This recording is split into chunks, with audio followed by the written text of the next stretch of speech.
Welcome back to Habib's English academy. आज हमारा grammar का लेक्चर है, लेक्चर नंबर 31।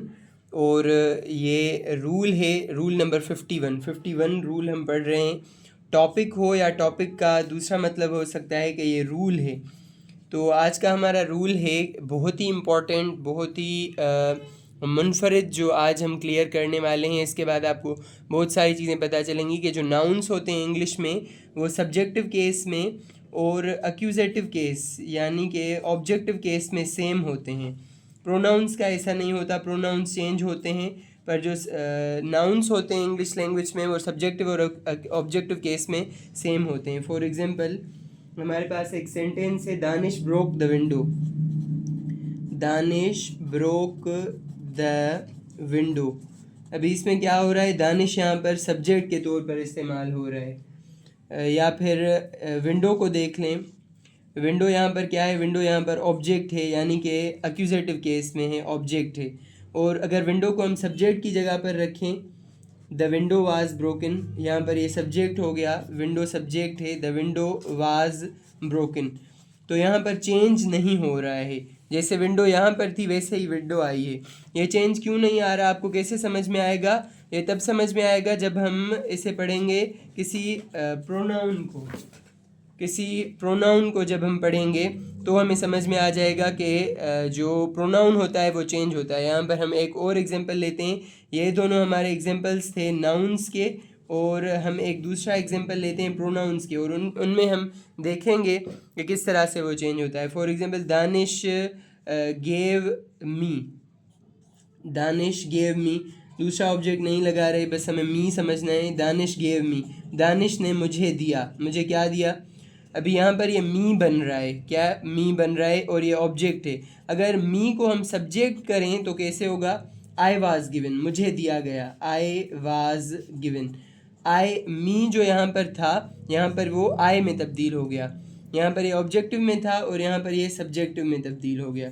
तो ये इस तरह से होता है कि जो नाउन्स होते हैं इंग्लिश लैंग्वेज में वो ऑब्जेक्टिव केस में और सब्जेक्टिव केस में सेम होते हैं, उनकी शक्ल तब्दील नहीं होती।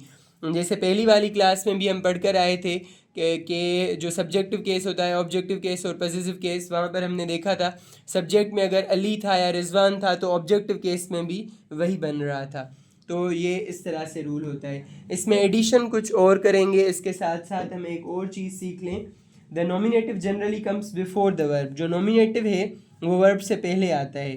जो नॉमिनेटिव है वो वर्ब से पहले आता है। यहाँ पर ये वर्ब है और इससे पहले नॉमिनेटिव आया है। रूल है एक एक्सटेंडेड रूल, द नॉमिनेटिव यानी कि जो सब्जेक्टिव होता है, the nominative comes before the verb.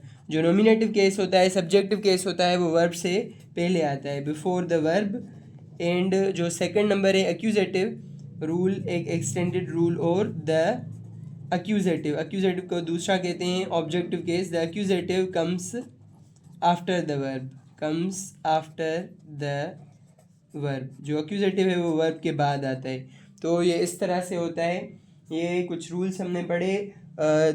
दूसरी बात ये है कि हम इनकी तरतीब से भी पहचान सकते हैं। मिसाल के तौर पर अभी सवाल ये पैदा होगा कि हमें कैसे पता चले भाई कि यहाँ पर विंडो जो है वो सब्जेक्टिव के तौर पर इस्तेमाल हुई है या सब्जेक्टिव के तौर पर इस्तेमाल हुई है या एक्यूजेटिव ऑब्जेक्टिव केस के तौर पर। तो हमें ये मालूम हो सकता है उनकी पोजीशन से। जो बाद वाली पोजीशन होगी वर्ब के बाद वाली, तो वो जो है एक्यूजेटिव है, ऑब्जेक्टिव केस है। अगर वर्ब से पहले वाली होगी जैसे यहाँ पर हो रहा है तो वो सब्जेक्टिव की पोजीशन होगी। आई होप आपको ये रूल बहुत अच्छे से समझ में आया होगा।